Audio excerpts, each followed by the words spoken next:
Crônicas do Amanhecer. Por Feijão. Centro Espírita Allan Kardec de Balneário Gaivota, 25 de maio de 2021. É um momento alarmante o professor que compara a crise no EUA com a queda da República Romana. Uma república considerada o primeiro exemplo de democracia representativa, que se tornou uma potência dominante, de repente enfrenta desafios internos como a deterioração da convivência política, a desigualdade econômica e o surgimento de um líder populista. Estamos falando dos Estados Unidos no século XXI. Não, de Roma entre 509 a.C. e 27 a.C. Mas a antiga República Romana e seu colapso oferecem várias lições para os Estados Unidos hoje, diz Edward Watts, professor de História na Universidade da Califórnia, em San Diego, e autor de Mortal Republic ou Rome Fell into Tyranny, República Mortal, como Roma caiu na tirania, em tradução livre. Em entrevista à BBC News Mundo, serviço em espanhol da BBC, Watts cita alguns episódios como a contestação por parte do presidente Donald Trump dos resultados da eleição que deu vitória ao democrata Joe Biden e os recentes atos de violência em protestos de rua como sintomas da deterioração política que Roma viveu. BBC News Mundo EUA vive em um momento político extraordinário após as eleições. Poderíamos olhar para a história de Roma como uma referência sobre o que fazer ou o que evitar. Edward Watts. Roma oferece um ponto de referência muito interessante para os Estados Unidos, em parte porque mostra o perigo de uma dinâmica política disfuncional. O que mais me preocupa é o surgimento de uma cultura de ameaça e, em certa medida, inclusive de violência política no período prévio e, até certo ponto, subsequente às eleições. Em Roma, esse processo levou ao colapso da vida política na República. Depois que as estruturas legais e de costume foram substituídas por uma república de violência, nunca houve uma crença duradoura em que o vencedor ou perdedor de um conflito político pudesse compreender exatamente o resultado. O que temos agora nos Estados Unidos é uma situação em que muitas das normas sobre como conduzir a discussão e a disputa política estão começando a ser rompidas. Este é um momento alarmante em que podemos ver que o presidente em exercício e o presidente eleito discutem sobre as regras básicas que regem o processo eleitoral e a transição de um regime para o próximo. O que Roma mostra é que isso representa um desafio fundamental para o Estado de Direito. BBC News Mundo. Como começou a erosão das instituições políticas em Roma. Watts. A dinâmica política começou a mudar em grande parte porque houve uma enorme e crescente desigualdade na distribuição de riquezas que emergiu ao longo do século II a.C., um sistema no qual poucas pessoas se beneficiavam muito mais do que a maioria dos outros romanos. A República Romana não conseguiu se mexer com rapidez suficiente para lidar com essa desigualdade. Assim, depois de uma geração, teve um político reformador populista, Tibério Graco, que fez promessas de reforma emocionalmente atraentes. E ele fez isso de forma alheia ao processo político tradicional. Dá para enxergar o cansaço dos cidadãos romanos com uma república que entendia que havia um problema que o povo queria resolver, mas não tinha capacidade de fazer algo substancial para resolvê-lo. BBC News Mundo. O senhor vê semelhança entre isso e o que está acontecendo nos Estados Unidos agora? Watts. Definitivamente podemos ver semelhanças no amplo alcance do problema. podemos ver nos Estados Unidos, por toda a Europa Ocidental e no mundo um rápido aumento semelhante na desigualdade de distribuição de riqueza, que está criando tensões significativas nas democracias representativas. E, nos Estados Unidos, em particular, estamos vendo divisões entre grupos econômicos e entre pessoas com diferentes níveis de escolaridade que de alguma maneira refletem essa ideia de que o sistema não funciona, que o sistema econômico não luta pelos interesses de todos. No Livro dos Espíritos, Allan Kardec esclarece sobre a reencarnação na questão 32. Qual o objetivo da encarnação dos espíritos? Deus lhes impõe a encarnação com o fim de fazê-los chegar à perfeição. Para uns, é expiação, para outros, missão. Mas, para alcançarem essa perfeição, têm que sofrer todas as vicissitudes da existência corporal. Nisso é que está a expiação.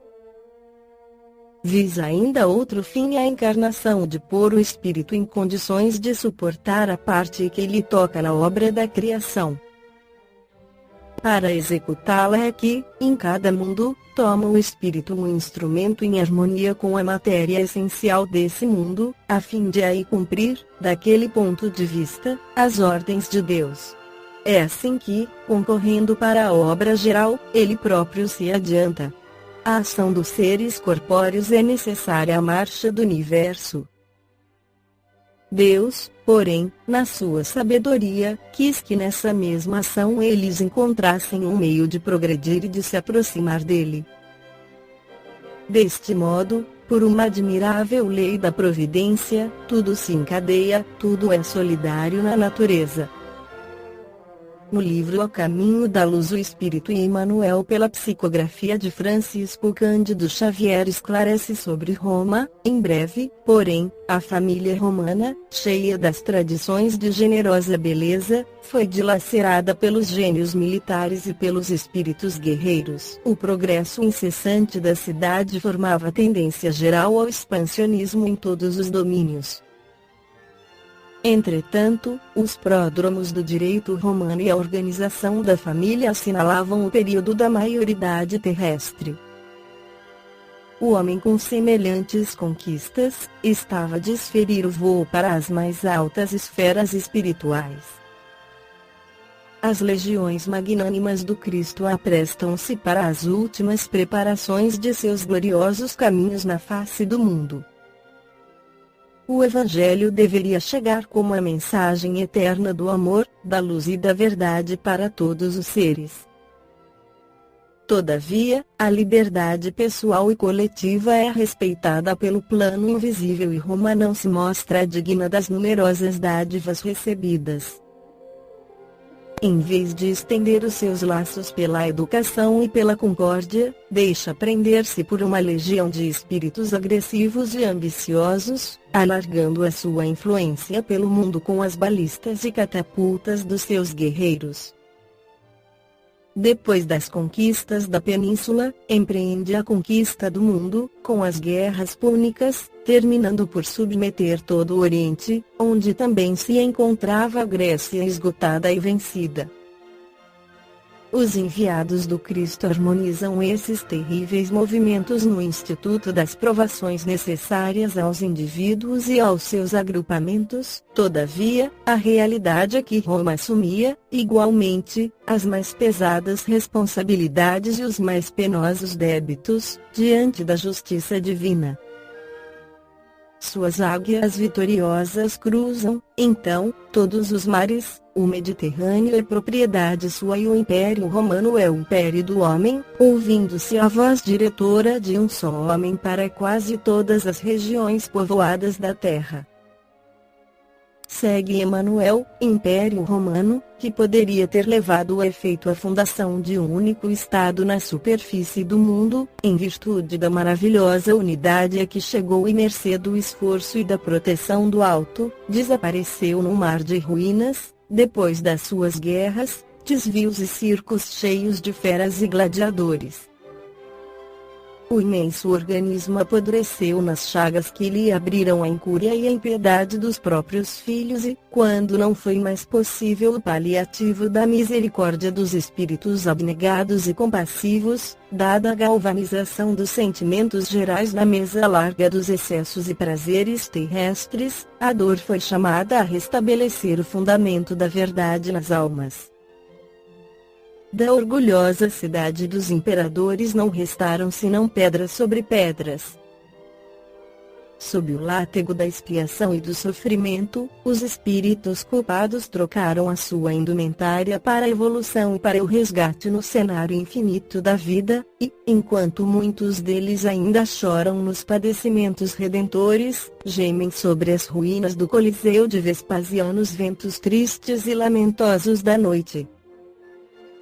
Continua o Espírito e Emmanuel, é então que inúmeros mensageiros de Jesus, sob a sua orientação, iniciam um largo trabalho de associação dos espíritos, de acordo com as tendências e afinidades, a fim de formarem as nações do futuro, com a sua personalidade coletiva.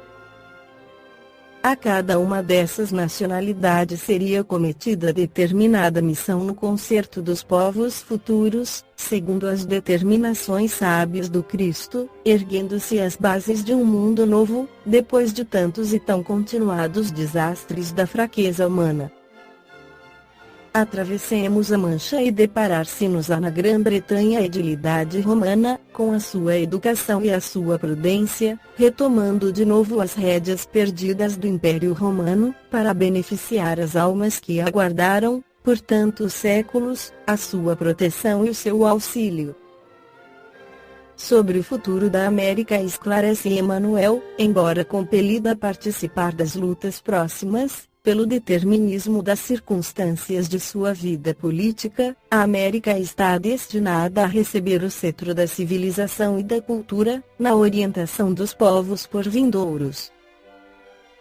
Em torno dos seus celeiros econômicos, reunir-se-ão as experiências europeias, aproveitando o esforço penoso dos que tombaram na obra da civilização do Ocidente para a edificação do homem espiritual, que há de sobrepor-se ao homem físico do planeta, no pleno conhecimento dos grandes problemas do ser e do destino.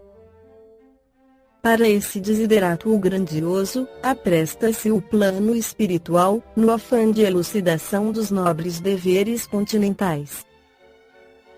O esforço sincero de cooperação no trabalho de construção da paz não é aí uma utopia, como na Europa saturada de preconceitos multisseculares. Nos campos exuberantes do continente americano estão plantadas as sementes de luz da árvore maravilhosa da civilização do futuro. Desse modo, Edward Mattis, professor de História na Universidade da Califórnia, em San Diego, em seu livro consegue levantar o véu do passado e perceber que Estados Unidos e Roma são o mesmo povo que vem evoluindo e esperamos que não repita os mesmos erros do passado. Esta foi a crônica do amanhecer de 25 de maio de 2021. Por Feijão. Centro Espírita Allan Kardec de Balneário Gaivota. Que a paz esteja com todos.